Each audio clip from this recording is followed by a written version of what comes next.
would you tell us a bit about yourself for anyone that may be less familiar with you? Yeah, so I've actually been working in data my entire career. And I know that's not usual with everyone. Sometimes people start out on the business side or the IT side and get really interested in data. For me, it's data from the start. I've got a Bachelor of Math degree, which is a little different. People are more familiar with Bachelor of Science or Bachelor of Arts, but no, I have a Bachelor of Math. So part of my program was learning about data, good database design, data modeling, things like that. But aside from that, I kind of think I was just born this way. You know, always kind of thinking about data, companies getting my data wrong, you know, engaging in too many conversations with customer service to get it rectified, you know, things like that. So yeah, I think it's kind of my mentality, but there's, you know, definitely a lot of education that goes with it. Yeah, and I'm always fascinated by the titles, especially in the data space. You know, we've had the data dean, we've had the data diva, and here we have the defender of data. Merrill, can you tell us a bit, where did this term come from and why? You know, I don't really know how I came up with it. I think I was just, you know, realizing that I really was defending the data, you know, whether it was for companies I was working with, trying to make sure that the people who needed to use the data were getting the right data. And then, you know, also in my personal life, just trying to get the right data. Like, why do our names and addresses go wrong all the time? Every single company, I can guarantee you, they've got some bad names and addresses. I mean, that should be the simplest thing, you know. Worry about the core business data that you use, but no, all your names and addresses are wrong. Amazing, yeah. And I know you have a lovely WordPress site as well, Crimes Against Data. And I remember listening to you at some stage, Merle, and I was really captivated by the idea that you had tracked some of the errors that data management companies were making themselves when they're engaging with customers. And I was intrigued by that even companies that would be seen as at the apex of the data management sector would be making mistakes. And that's maybe something we can come back to afterwards. I have to hand over to Anne-Marie, because Anne-Marie was really looking forward to having you on the series, and I want to hand over to Anne-Marie to shoot. Thank you, Paidi, and I'm capturing it now. Listen, Merrill, tell me how a Bachelor of Math became a passionate supporter of data governance, which really has very little math in it. Well, I think you have to understand the program, and I think that is what comes out of a Bachelor of Math. Because I think a lot of people, they take some math classes with their Bachelor of Science or Bachelor of Arts, but a Bachelor of Math, I mean, it's actually a much more intensive program than you really realize. So yes, there was algebra and calculus, you know, things like that, but like I got a major in operations research, a minor in computer science. You know, database design was part of the program. Data modeling was even part of the program. I did not learn data modeling from a vendor class, you know, like a week-long vendor class. I mean, this was, you know, intensive learning about data modeling. I had a summer job doing data modeling. I mean, who does that? I mean, I think it was just something that I was really passionate about, because it seemed like this was really getting the data in order, making sure it was right, making sure there weren't any problems. And maybe I kind of latched onto it as well, because people were always getting my name and address wrong. You know, let's get this right. So yeah, I think it just kind of organically came about. If you had one experience that sent you into a passion for doing data governance right in the various organizations you've worked with and for, which one would you choose? Oh, wow. You know, it seems like every company I've been at, they've got kind of similar yet different issues. I mean, maybe one has more customer data issues and some have, you know, more product data issues. But I think everyone has the same issue, that they're trying to get the right data to the right people with the knowledge of how to use it compliantly. You know, people are always making mistakes with the data, making assumptions that are unfortunately wrong. So yeah, I mean, I just think, you know, it could just be so much easier. We could live such easier lives if we had good data. As someone who has had her name misspelled thousands of Oh, times, yes. I wonder whether part of my intent on getting organizations to adopt a better approach to managing data as an asset stems from that. It's followed me Right. since high school. I mean, it can't be any easier to spell Anne-Marie Smith. Well, you'd be surprised at the number of ways it's misspelled. Oh, yes. Although you wouldn't be surprised. Right. Do we hyphenate it? Do we capitalize the M? You know, what do we do? Do we leave off the E? I feel like Anne Shirley of Anne of Green Gables. Exactly. She started it. Would you say that, back to the reference that this is being sponsored by the Digital Transformation Lab, that without good data management and data governance being at the core, an organization can't digitally transform itself? Or would you say that that's not totally accurate? No, I think that's completely accurate. And I feel that there are kind of ups and downs in the industry where people are, you know, really thinking we have to fix our data, and then they go into a lull thinking, oh, everything's good. All we need is a tool. And then all of a sudden data comes back again.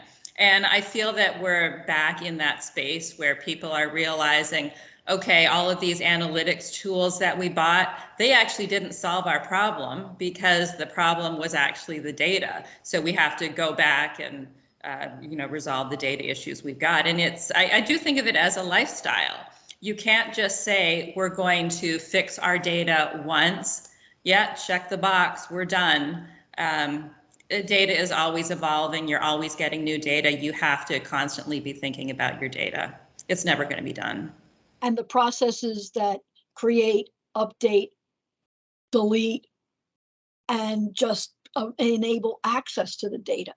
Without those processes, you might have the world's most pristine data collection, but without the right processes that are sustained, right, exactly, that data won't continue to be pristine. right. Paidi, I'm going to send it back to you because I know you have a series of things to discuss with Merrill. Yeah, and I was writing here. I love the idea of lifestyle, though data as a lifestyle. I also probably started early in my career as a data modeler, and I've always been fascinated. Is data modeling a skill that nearly everyone should be taught, Merle, as a way of seeing the world, understanding the world? It's nearly a window into the world. That's a great idea.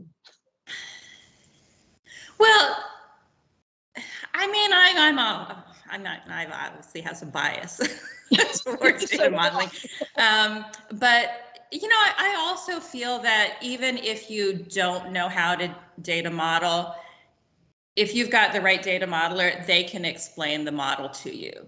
I've had companies, and I don't do data modeling as much as I used to, but when I used to do it a lot, I would have reviews of the data model, like standing room only. I mean, everyone is there to understand. I think it really helps. I think a lot of people have moved away from it lately, thinking that, oh, there's better tools or we don't need a model. I think you always need the model. It really helps you organize how the data interacts with each other, what's related to what. I think it's critical. And and it's something I'm sort of passionate about. I think, you know, we talk about visual thinking as a way of thinking about organizations. Right. I think modeling is also a way of thinking about organizations that I think is very, very important. And I was intrigued. You had a story very recently, Merlin, and I have to bring you back to it because I'd love our audience to hear more. You spoke about bathroom logic. Yes. Yeah, you know, it was something that came up years ago, and I had, kind of forgotten about it, but this past weekend I was painting a bathroom, and so your roller is going up and down, and I started thinking about it again. And what had happened was I was working at a company where our product was real estate listings primarily, and so we were getting these real estate listings from various vendors. And everyone was representing a bathroom differently. Like you think, well, there's a full bath and a half bath, but that's really not as simple as that. And we had some vendors, they were differentiating between, does the bathroom have a shower or does it have both a shower and a bathtub? And so all this data was coming in, represented different ways. The business wanted to see it, yet another way. So, it was like a classic MDM solution. We had to figure out how to bring the data in and reconcile it. And so, I had to look at what were the vendors doing, what the business wanted, document all the rules. And I documented them all in an email, and I put the subject line as bathroom logic, because that's exactly what it was.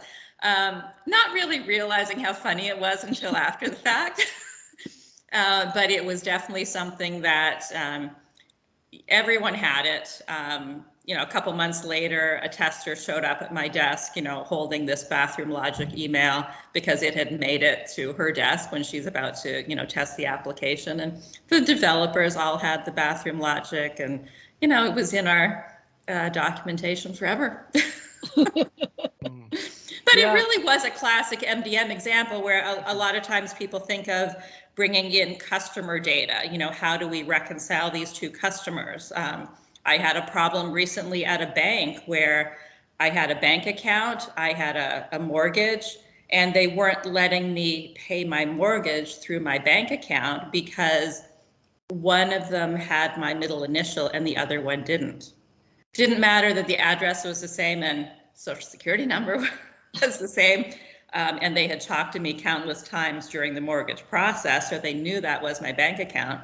But they were saying that these were two different people. So they hadn't reconciled it until obviously I spent too much time with customer service to resolve it.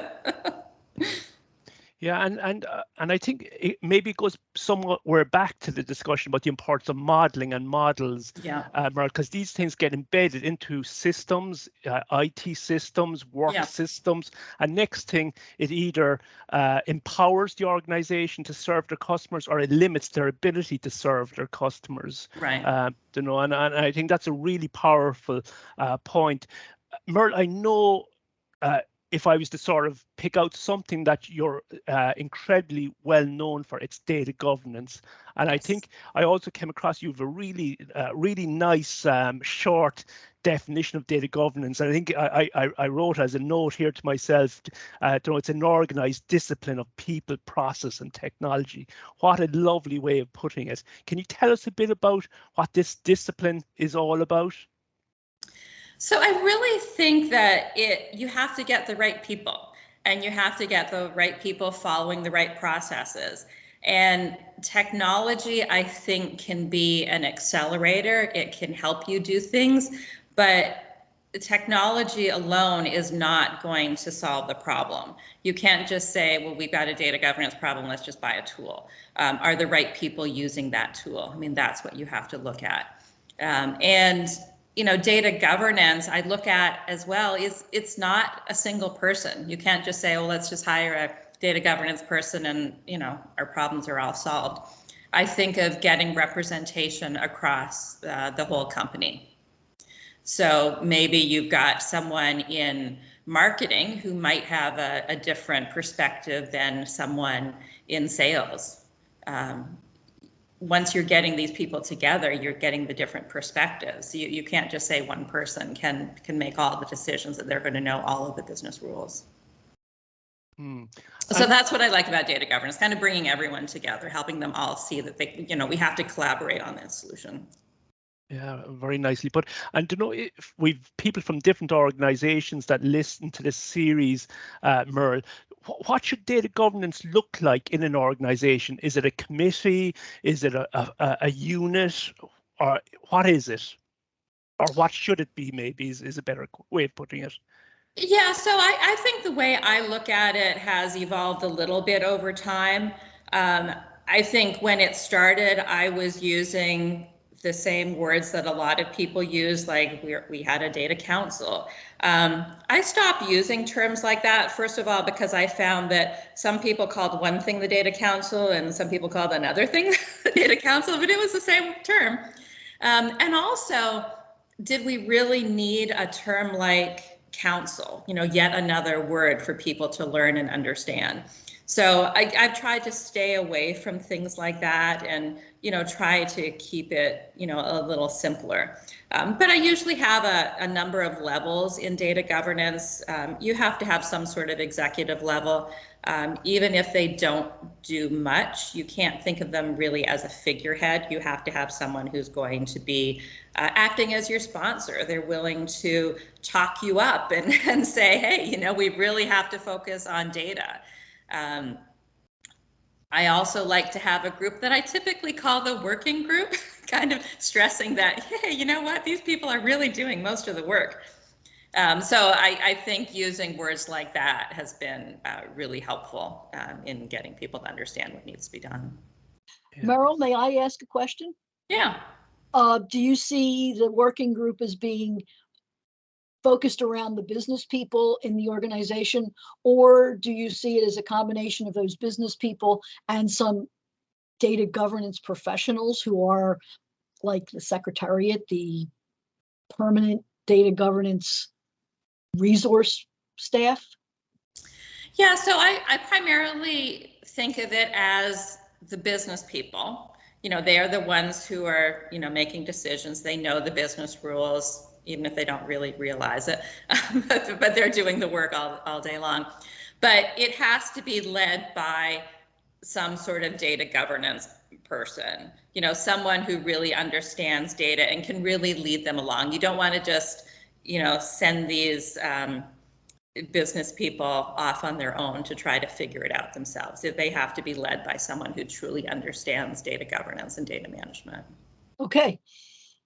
So your working group has a data governance professional as part of it, but it's Right. predominantly the business people who really understand the organization's data, its metadata, and the processes around it. Right. Okay. Right. Thank you. Paidi, back to you. Yeah, and I love a quote I picked out as well, Merle, that you said that really data management needs to be business led and technology supported, Right. so, and I think that talks to that same point, Merle, I also, to show maybe some of the value, and before we get to some of the, the crimes against data, also, I know you called out, I think it was a PwC survey that said roughly, if I remember correctly, that good data governance and good use of data can contribute to something like 33% increase in revenue or 30-odd% reduction in cost. So there's real value to getting data right. But unfortunately, a lot of organizations don't get it right. Hence your crimes against data. Can you pick a few favorite ones, a few of the crimes you've identified, and maybe talk us through it? Oh, there are just so many crimes. It's just unbelievable. Yeah, so many times, I'll go out at lunch to the store and I'll witness something, and then I have to, write it down. So I've got like this big stack that has not been posted yet because I don't want to,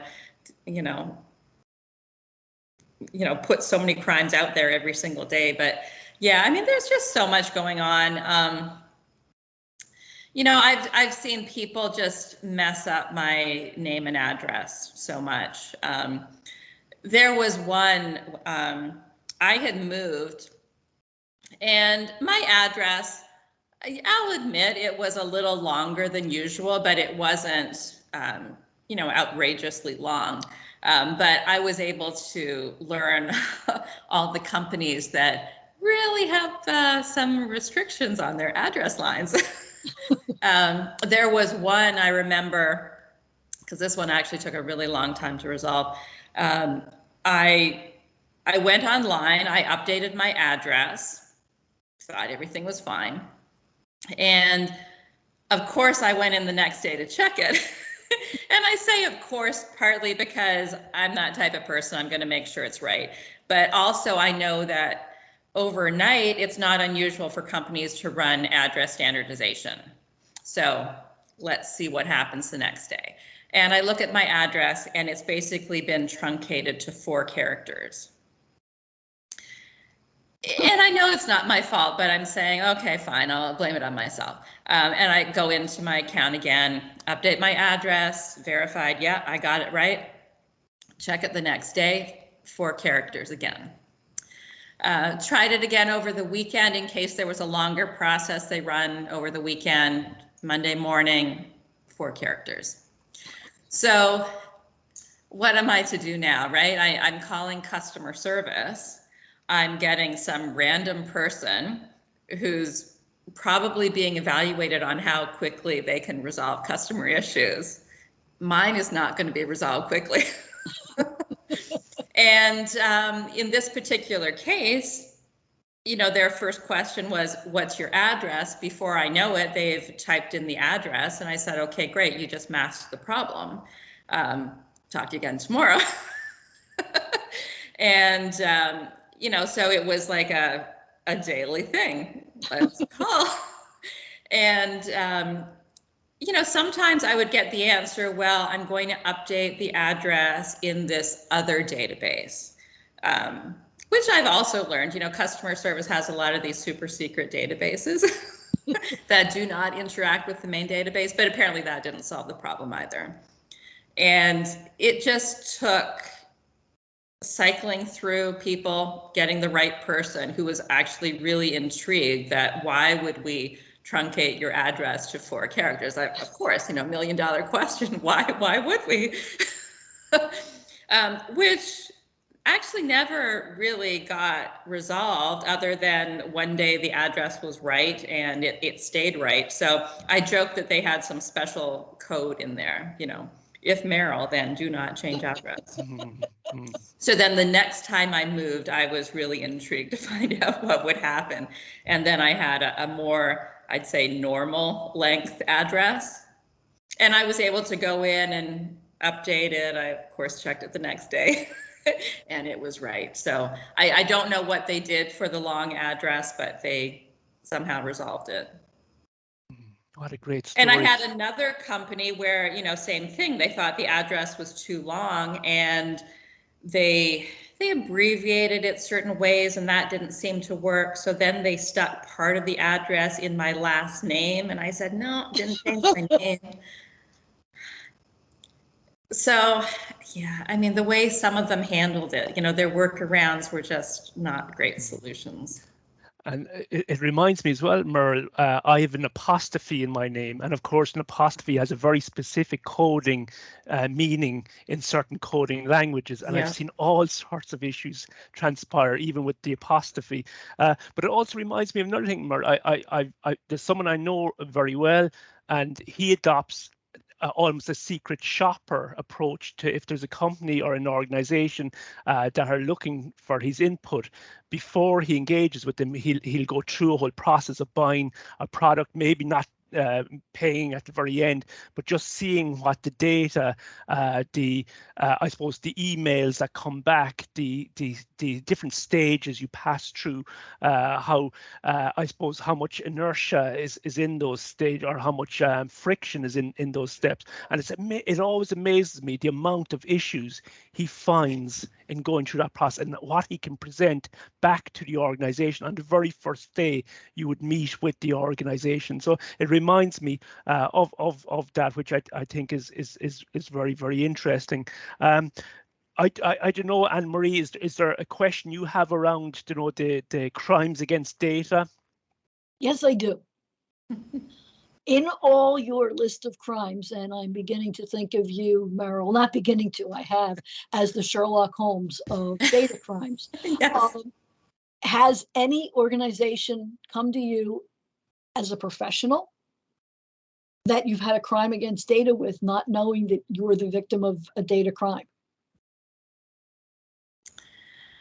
Yes. Oh, cool. Were you able to help them improve their data management practices and reduce the crimes against data that they were committing? No.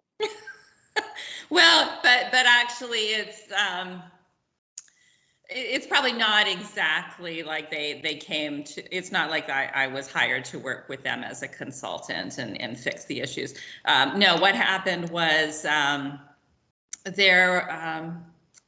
There was a regular series of workshops I used to attend, and you know that when you sign up, there's a sponsor, and the sponsor is going to get your data afterwards, and so you're maybe going to get a pitch to buy their product. Mm-hmm. But that's fine. If I'm interested in the speaker, I'm going to attend, and I know that I'm going to get these emails afterwards. And it had worked out pretty well for a few years. And then this one vendor came along, a data quality tool vendor, and they were the sponsor of this session. And it's not that I was so much interested in them. Like I said, I was interested in the speaker.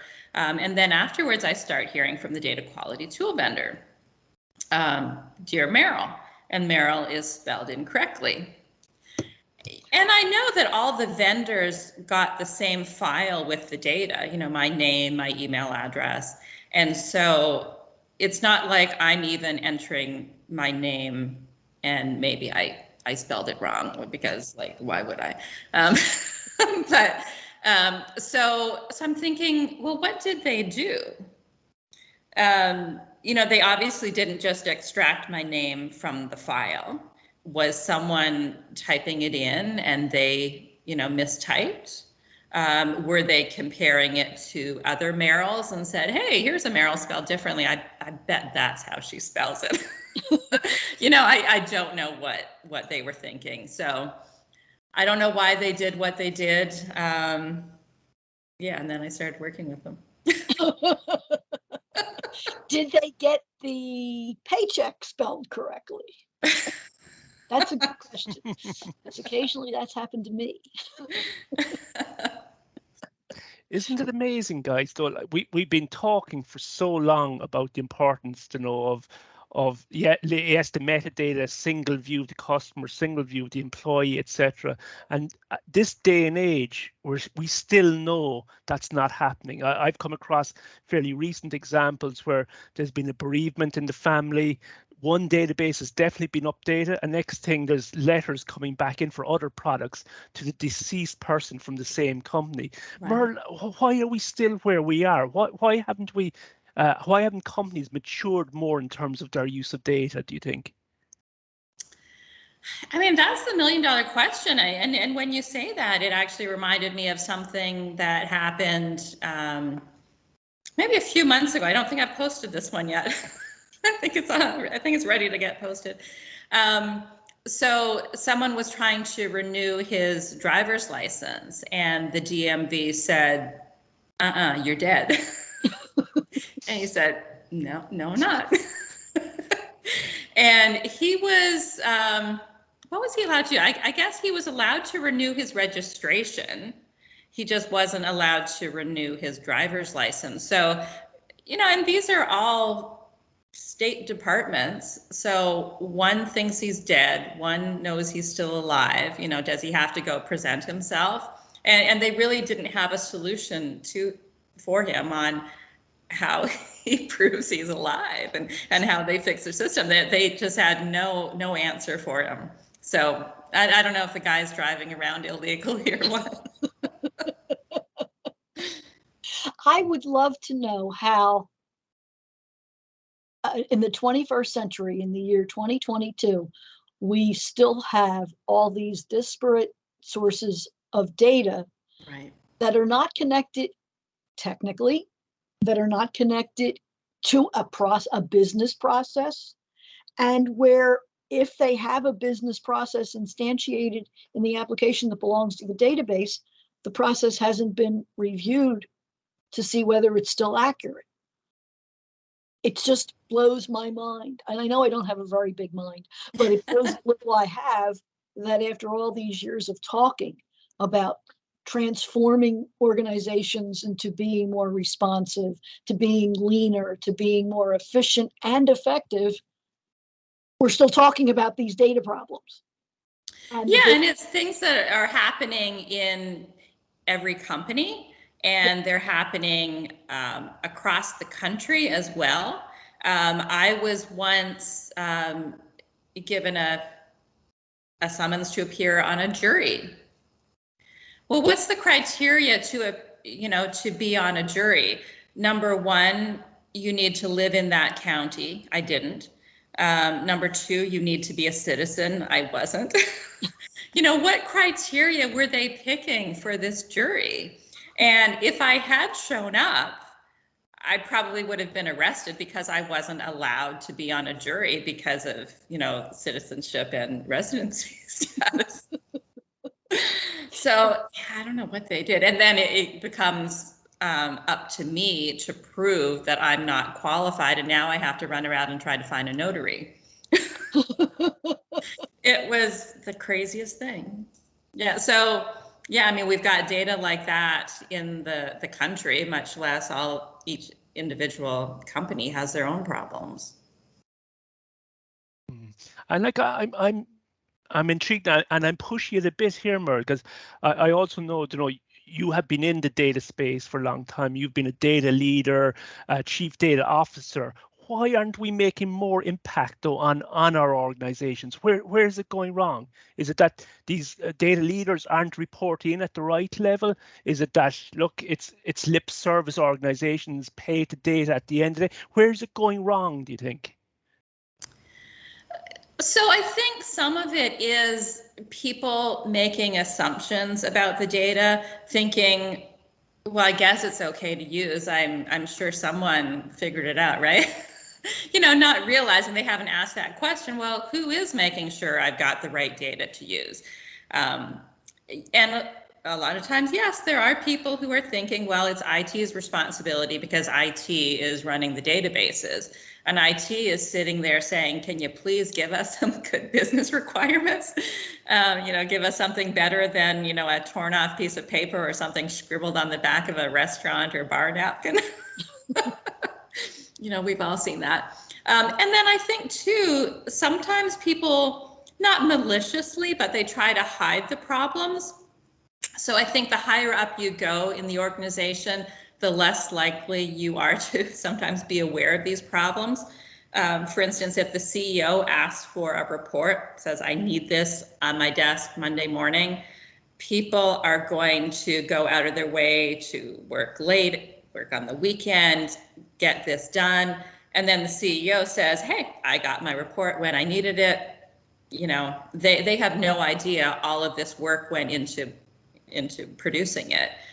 So they have no idea that there's some bad data out there because people aren't really letting the CEO know that is a problem.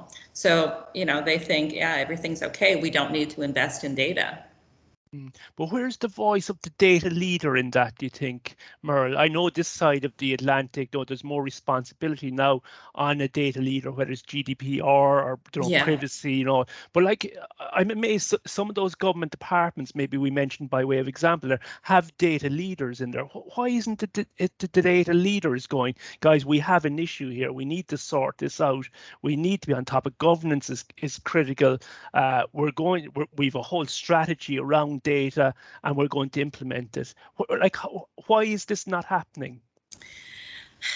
That's a great question, because I think that when companies do sometimes think we've got a data problem, let's be more focused on data, they don't always hire the right person. Sometimes they hire someone at a lower level than they need to be. So they don't really elevate it to the right level. If we think of a chief data officer, why is that chief data officer not at the same level as all the other chiefs? Sometimes they put that role lower down. Sometimes they think, well, it's an IT problem, so we'll make it, IT's responsibility, which isn't right either. They can certainly help out, but just by getting a tool is not going to solve the data problem. So I think there still is a big lack of recognition that this problem is as big as it is. Yeah, I think you're spot on. And Marie, I And could it can talk sometimes be forever. hard to find the right person too. Yeah, no, I agree. And actually finding people that are professional data people it can be quite difficult. And Marie, we're going to land this plane shortly, but I want to hand over to you. I'm sure there's a question or two you want to pose there. Actually, based on what Merrill's answer was to your question a second ago, Paidi, I'd like to ask one last question. You rule the world, Merrill. You have carte blanche to do anything you want. How would you fix that? Oh, goodness. In 5 minutes. Not fixing it in 5 minutes, but tell us in about 5 minutes. Well, I think, one thing I'd like to try to figure out is what problems are people having and really try to make it come alive for them. Because I don't think that just telling people you've got a data problem, you have to fix it is really engaging. I mean, it's the fact, but it's not really engaging. So I think if you can try to figure out what exactly is the problem that they're having. And I think when I started posting on LinkedIn about these, crimes against data, I think those are kind of showing some stories. Some people have said that they're crimes against Merrill. They are not all about me, but yes, unfortunately, there are a lot about me. But I think when you start realizing that these are some of the problems maybe your customers are having, I think that can help you see, okay, we do have a problem. I mean, if one person is having this problem, I mean, chances are it's not just one person. I mean, how many other people just don't realize what's going on or haven't bothered to call us? So I think really trying to understand what the problem is, because you can't just solve a generic problem, and realizing that there's collaboration. It's not just one person who can fix everything. You have to get these different perspectives, get other people involved. Thank you. What a great question. What a great answer, guys. and when I was reading it, I was reminded, the great Tom Redmond has his Friday afternoon assessments. I was thinking of Merrill's maybe crimes against data initiative in an organization where you encourage employees to start reporting problems they're having with their data into I suppose, a service that then can start to address those, Merrill. I think it makes it really real. So I really like that idea of actually what you do externally, encouraging someone within organizations to do something similar. And I think it'd be a lovely way of assessing how good, how bad, how indifferent are we when it comes to data. I really, really love that. Yeah, and when I work with a company on data governance, one of the things I do talk to them about is, how are you going to find out about these problems? I mean, how are people going to report them to you? You can't just be a data governance organization that says, hey, let's do metadata and let's work on data quality. But, what are the problems that people are having? So, some people I've seen adopt kind of a very similar process to the way IT does ticketing. So you can log in an error. I saw a problem on a report, or, hey, why is my coworker got different numbers on their report? Things like that. Or, we don't have a consistent definition of customer. The number of customers I think we've got is different than a number of customers someone in another department thinks we've got. So I think people should have a way to report something like that, as opposed to just, let's, see what we overhear in the lunchroom. Fantastic. And I want to just start to maybe end on a particular quote as well. I've seen, Merrill, I think you wrote it somewhere, Joe. Yes, we should hope for the best, but we always must prepare for the worst. And I think it ties into that, being proactive in seeking out those crimes against data and actually going looking for them, not pretending they're not there, but going looking for them and acting on them, and encouraging people to come up with them, but also to act on them. Anne-Marie, I'm really aware you really were adamant that we'd have Merrill on this show. I want you to maybe just finish us off before I give the final word to the Digital Transformation Lab. Okay, thank you, Paidi. As a Chief Data Officer, what was your biggest challenge? And what was your biggest success? Oh, wow. So I think the biggest challenge I had was going into a company where they really hadn't thought too much about data. You know, they had a lot of data coming in from vendors, and they had IT that was outsourced that, you know, they assumed was doing a good job, but they really hadn't thought that we have to take a better look at data. So, you know, coming in and building that from scratch was, you know, definitely a challenge. Spent a lot of time talking to people, understanding what their issues were, showcasing what we could do to help them. So that was a, you know, big challenge, but also a big achievement once we got it done. And then actually at the same company, we had a lot of master data issues.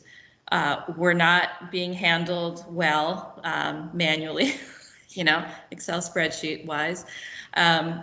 Once we put in an MDM tool, it was certainly a lot of effort getting all those rules done, and you know, running, you know, different cycles and seeing what came out of it. But the big day where we cut over that night and I came in the next morning, like, what's going to happen today?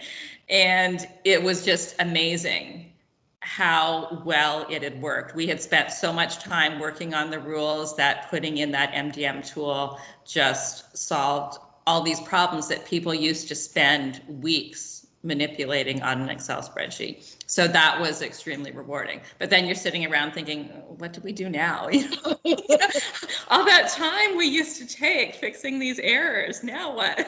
What are we going to do with our lives? I won the Academy Award for my first movie. Now, how do I make it a second act? Exactly. Yeah. And fantastic. And just for anyone wondering, master data management is MDM. So we've used it maybe a few times during the series, or this episode, and also the series. Merle, I would highly recommend anyone watching this to look out for your content, whether it's your blog, your social media stuff. It's humorous, but it's also incredibly serious. These are real life examples of some of the basic data issues large, sometimes global, sometimes top companies are making. Merle, where can people find out more about you? I'm sure there's people here would like to hear more of you. Where would they find you? Yeah, so LinkedIn is a great place. I try to post pretty regularly. You know, usually when I post a crime against data, it's after the sadness has worn off. And I'm able to look back and try to make it a little funny. So I think people can start seeing some of the stories about data. And then there's also a link in there to my WordPress site, where I've got some longer articles, and also try to consolidate all the data crimes there as well. Yeah, highly recommended. I'd recommend anyone have a look for and follow you, Merle. And I think it's mainly on LinkedIn is where I see Yes. what you're up to. So look, I would really like to thank you, Merle, for taking the time out, for visiting us here today, giving your time to our audience. I'd like to thank the Digital Transformation Lab for their support here in University College Cork. I'd particularly like to thank my co-host Anne-Marie Smith. Thank you so much, all. Thank you. Thank you. It's great talking to you both. Yes.